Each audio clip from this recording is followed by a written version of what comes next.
In 1973, before any spacecraft had ventured close to Jupiter, a man claimed to see something no telescope could. Ingo Swann, psychic, artist, and co-founder of America's secret remote viewing program, sketched a ring around the giant planet. 6 years later, NASA's Voyager probe confirmed that Jupiter does in fact have rings. Was this a breakthrough in human consciousness, or simply a story retold until coincidence became prophecy?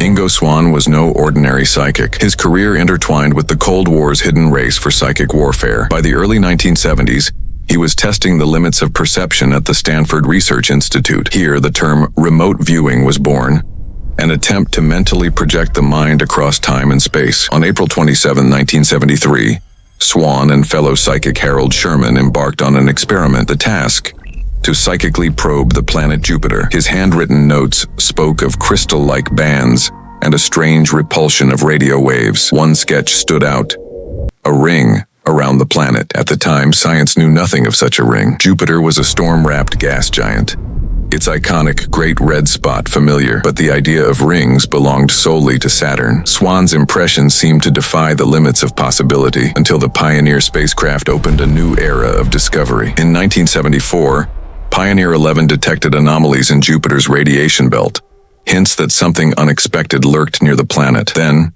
in March 1979, Voyager 1 confirmed it. Jupiter had rings, faint and dusty, invisible to Earth's telescopes. For believers, this was vindication. For skeptics, it was coincidence dressed as foresight. But a closer look complicates the myth. Swann's sketch shows a bold Saturn-like ring sharply defined.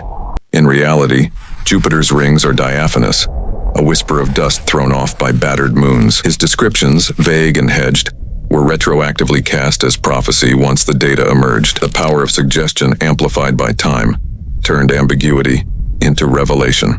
Declassified CIA documents revealed the broader truth. Swann became central to the Stargate Project, a 20-year government investigation into psychic phenomena. By 1995, the program was terminated. Its final assessment was blunt: remote viewing produced information too vague, inconsistent, and unreliable for intelligence. Yet some researchers, noting unusual statistical patterns, argued the results were too consistent to dismiss outright. The debate remains unsettled, not for science, but for philosophy. The Jupiter episode crystallizes this divide. Was Swann's vision evidence that consciousness can transcend the body, touching the hidden architecture of the cosmos? Or was it a case study in human pattern-making, where ambiguity finds meaning only after discovery provides a target? Ingo Swann's rings of Jupiter remain a story balanced between faith and skepticism, a testament to the allure of mystery. It reminds us that the boundaries of perception are not always drawn by what is real, but by what we wish to believe. Whether one sees prophecy or coincidence, the tale continues to echo, not as proof but as parable.